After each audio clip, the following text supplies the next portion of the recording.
ఏమిటిది మిత్రమా? అభిమన్యుని వధించమని నేను నిన్ను ఆదేశించలేదు. ఇప్పుడింకా సూర్యాస్తమయం కాలేదు. సూర్యాస్తమయం అయింది మిత్రమా. అభిమన్యుని వంటి మహారథులకు మృత్యువు సంభవిస్తే దానినే సూర్యాస్తమయం అని అంటారు. మాధవ, మీరు బాధపడుతున్నారా?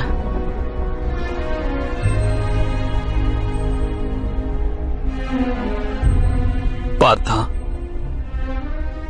మనకు కాలం కలిసి రాకుంటే బాధ అవశ్యం కలుగుతుంది. సాక్షాత్తు భగవంతుడు కూడా కాలానికి తలవంచక తప్పదు.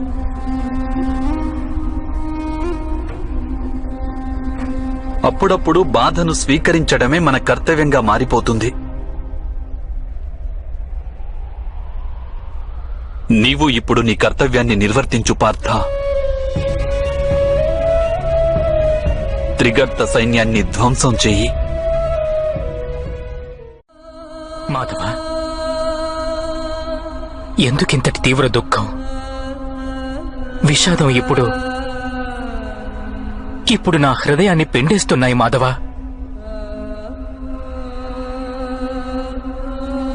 ఎందుకింత దుఃఖం మనసును పిండేస్తుంది నాకు?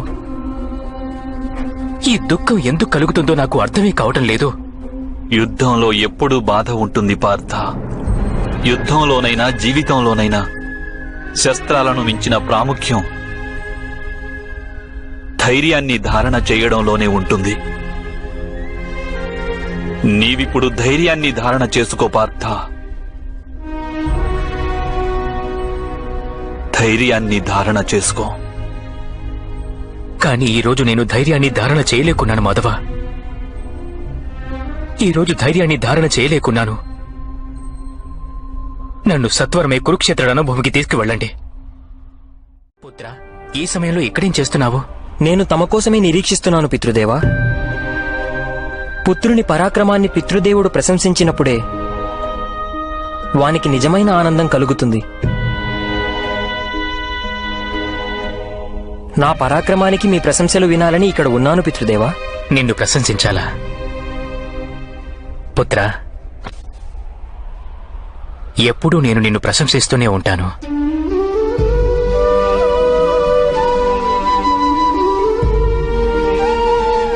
కానీ తన పుత్రుని ప్రశంసించే అవకాశం రావటం ఒక తండ్రికి మహద్భాగ్యం అవుతుంది.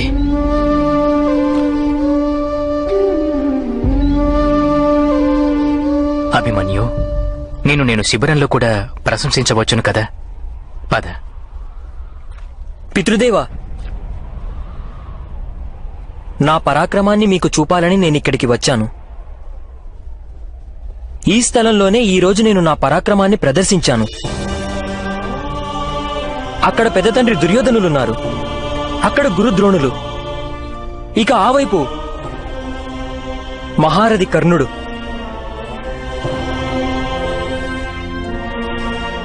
కానీ నేను ఒక్క క్షణం కూడా భయపడలేదు పితృదేవా. మీరు గర్వించే విషయం ఏంటంటే నేను మధ్యాహ్నం నుండి సూర్యాస్తమయం వరకు నా శస్త్రాలను త్యజించలేదు.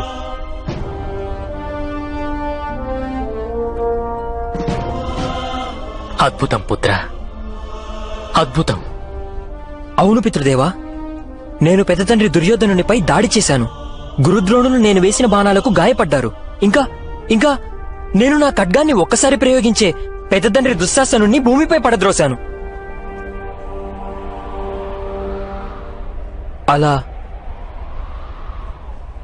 అలాగే నా చివరి రక్తపు బొట్టు వరకు పోరాడాను. అప్పటికీ నేను శస్త్రాలను త్యజించలేదు పితృదేవా.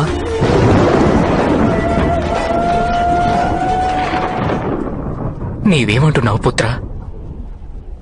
అవును పితృదేవా, మీ పుత్రుని చూసి మీరు తప్పక గర్విస్తారు.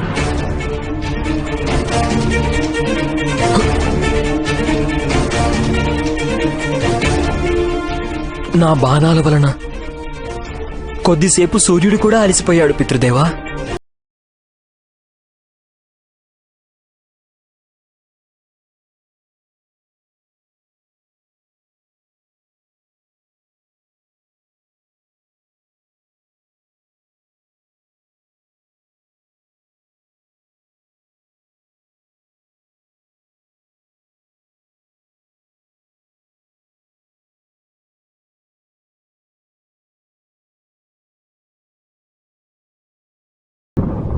శస్త్రాలు ధనస్సు చేజారక ముందు నేను వేసిన బాణాలకు అక్కడున్న మహారథులందరూ గాయపడ్డారు.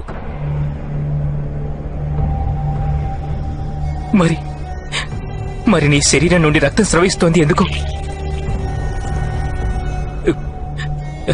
శిబిరానికి వెళ్దాం పుత్ర. నకుల సహదేవుల ఔషధాలతో నీకు స్వస్థత కలుగుతుంది. రా పదపుత్ర.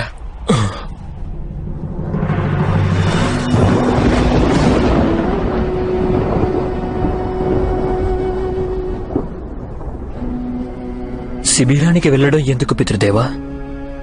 ఈరోజు నేను సమస్త రణభూమిని నా అధీనంలోనికి తెచ్చుకున్నాను. యుద్ధం ముగిసే వరకు నేను ఇక్కడే ఉంటాను. మీ పరాక్రమాన్ని చూస్తూ ఉంటాను. మా పెద్ద తల్లిని అవమానించిన వారిని మీరు వధించినప్పుడు నా మనసు ఆనందంతో నిండిపోతుంది. నేను ఎంతో అదృష్టవంతుడి పితృదేవా. 50 మంది కౌరవులకు దండన లభించినప్పుడు నేను రణభూమిలోనే ఉన్నాను. మిగిలిన వారికి దండన లభించేటప్పుడు కూడా నేను ఇక్కడే ఈ రణభూమిలోనే ఉంటాను. నేను శిబిరానికి వెళ్ళను పితృదేవా. ఈ యుద్ధం ముగిసే వరకు ఎక్కడికి వెళ్ళను. ప్రతిరోజు ఇక్కడే మీకోసం నేను నిరీక్షిస్తుంటాను పితృదేవా.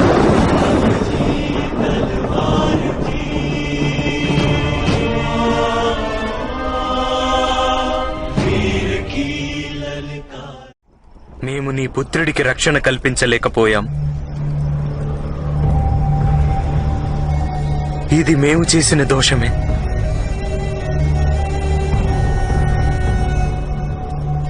దయతో మమ్ము క్షమించర్చునా.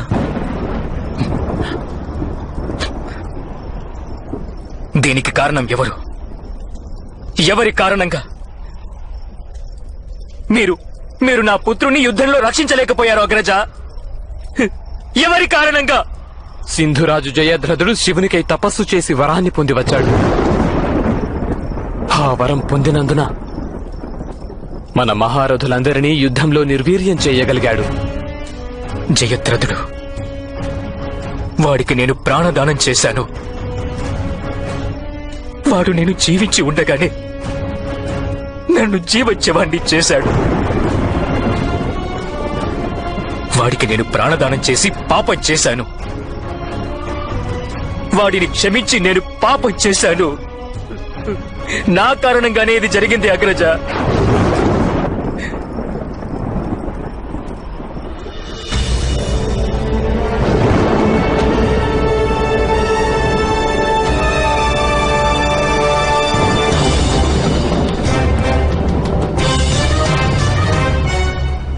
ఇప్పుడిక ఉపేక్షించి లాభం లేదు. ఇప్పుడే వాడిని దండించాలి.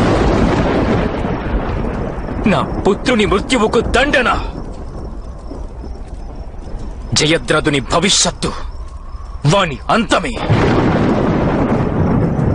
ఇది నా ప్రతిజ్ఞ.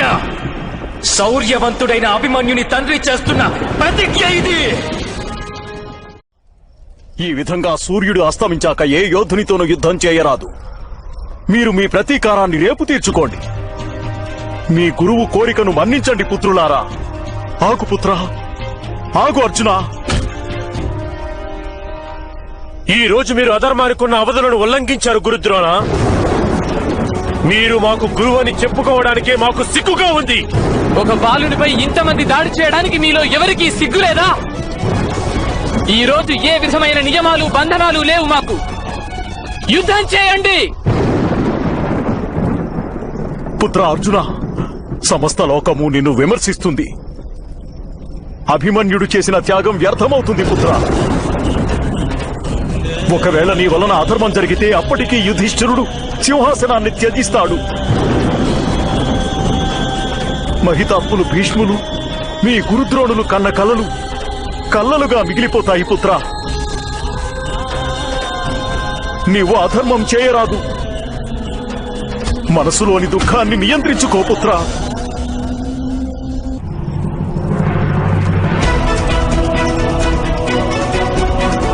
ఆగర్జున, ఆగిపో. వాడిని విడిచిపెట్టు. లేదు అగ్రజ, వీడు నా పుత్రుడు అభిమన్యుని హతమార్చాడు. నేను వీడిని క్షమించలేను. వద్దర్జున, ఇది అధర్మం. యుద్ధం పూర్తయింది. అర్జున, అభిమన్యుడు చివరి వరకు ధర్మాన్ని త్యజించలేదు. నీవు ధర్మాన్ని త్యజించి వానికి కళంకం తీసుకురావద్దు. అభిమన్యుడి శౌర్యాన్ని గుర్తు చేసుకో. ఆగిపో.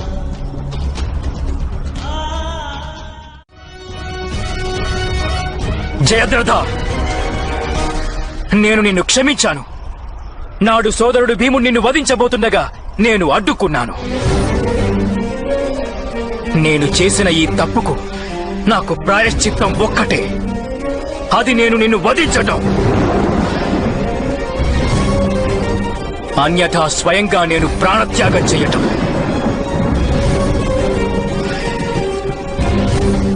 రేపు సూర్యాస్తమయ సమయానికి ఈ రణభూమిలో 2 చితులు రగులుతాయి.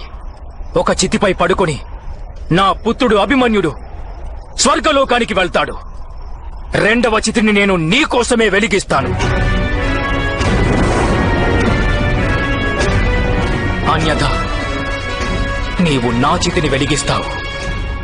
ఇదే నా ప్రతిజ్ఞ. ఇదే నా ప్రతిజ్ఞ. అయితే నేను నీ చితికి నిప్పంటిస్తాను, లేదా నీవు నా చితికి నిప్పంటించాలి. ఇదే కదా నీ ప్రతిజ్ఞ అర్జున. చూడు, నేనే నీ చితిని వెలిగించేందుకు వచ్చేశాను.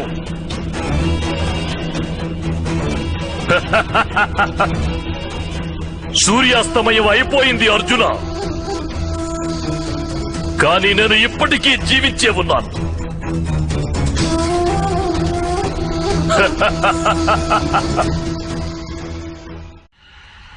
రండి శకుని మామ, నీ పథకం ఫలించింది. తమకు గాంధీవదారి అర్జునుడి దహనాన్ని దర్శించే అవకాశం లభించనుంది.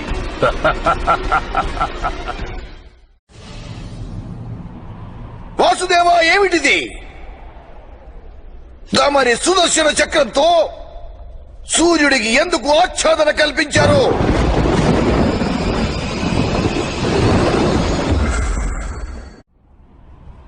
నేను సూర్యాస్తమయాన్ని గావించలేను, కానీ సూర్యుడు అస్తమించిన వాతావరణాన్ని నేను కల్పించగలను శకుని మామ.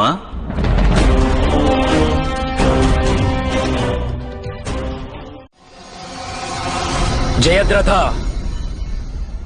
నేను చేసిన ప్రతిజ్ఞ ఫలించబోతోంది. దానితో నీ జీవితము ముగిసిపోతుంది.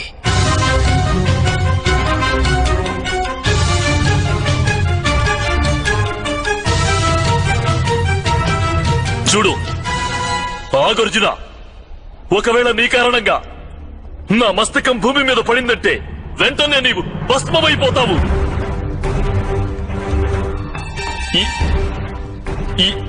ఈ వరాన్ని నాడు నా పితృదేవులు నాకిచ్చారు. దిగులు పడకు జయద్రథ. ఒకవేళ నీ జీవితం నీ పితృదేవుల ఆశీర్వాదమైతే నీ మృత్యు సమయంలో కూడా నీకు నీ పితృదేవుల ఆశీర్వాదం లభించటం తథ్యం. అందుకోసమే నేను పాశుపతాస్త్రాన్ని నీపై ప్రయోగిస్తున్నాను. దీనితో నీ తెగిన మస్తకం నేరుగా మీ పితృదేవుని ఒడిలో వెళ్లి పడుతుంది.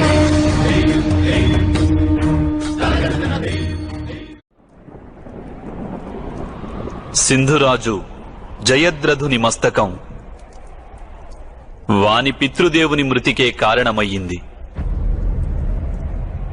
ఈ ప్రకారంగానే ఈ రణభూమిలో అధర్మం చేసిన వారందరూ అంతమవుతారు.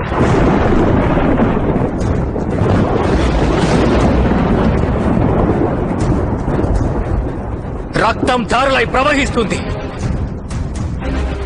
ఒక్కొక్కరుగా మీరు అందరూ మృతి చెందడం తథ్యం. ఎవరు ఎక్కువ అధర్మం చేస్తే వారి మృత్యువు ఆఖరిది అవుతుంది. మీ సామర్థ్యాలు చేసిన విధ్వంసాలు చూసిన తర్వాత, మీరు చేసిన పాపాలకు బాధను అనుభవించిన తర్వాత